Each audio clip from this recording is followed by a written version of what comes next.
Have you ever stopped to wonder if a single, simple act of kindness could actually ripple out and change the world? Today we're diving into a beautiful, timeless folk tale from Myanmar that asks that exact question. This is the legend of Shwe Pan Thi, and honestly, its message feels more relevant right now than ever. It all boils down to this one simple, almost magical question. Can a single flower really change the world? Stick with me, because by the end of this story, you might just find yourself believing it's absolutely possible. So, let's get into it. Our story is all about a golden flower. But really, it's a classic tale with a much deeper meaning hiding just beneath the surface. So, what does Shwe Pan Thi actually mean? Well, it literally translates to the golden flower. And this isn't just a name, you guys. It is the very heart of our story. It's a powerful symbol of kindness, faith, and what true wealth really looks like. So who is our hero? Meet Shwe Pan Thi. Now on the surface, her life is tough. She's a poor orphan working in other people's homes just to get by. But here's the amazing thing.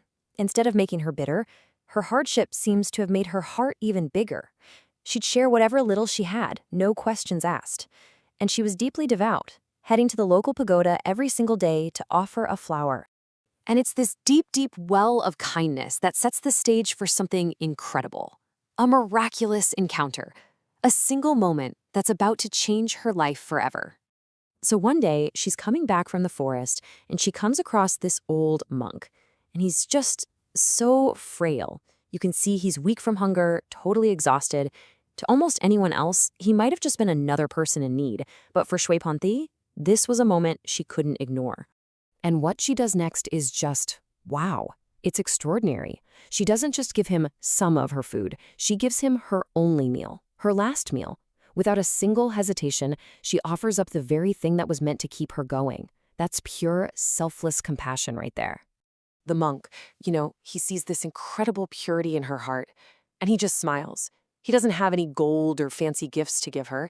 Instead, he hands her a simple yellow flower and says these incredibly powerful words. Your heart is pure. Keep this flower safe. Just a simple gift, right? But it held a whole universe of meaning. And this is where the story gets really magical.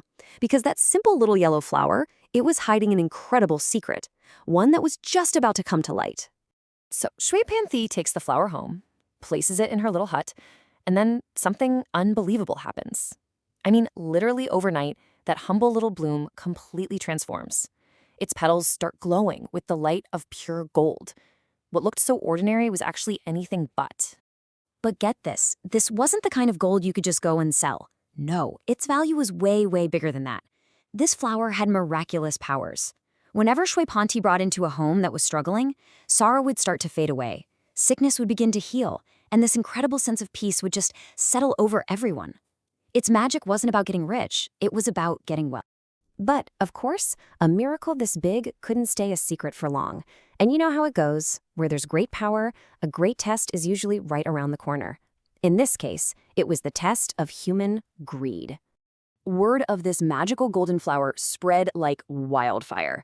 And pretty soon, wealthy villagers started showing up at her door.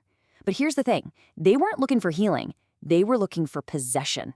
They were totally driven by greed, and they didn't ask for her help. They demanded the flower, trying to buy its power all for themselves.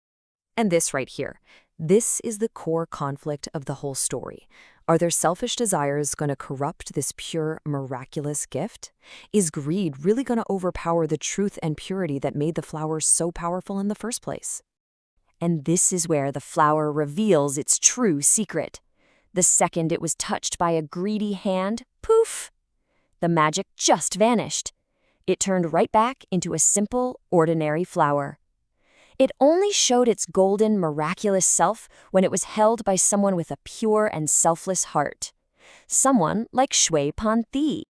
And that brings us to the story's really powerful conclusion, where we finally learn what the greatest wealth of all truly is.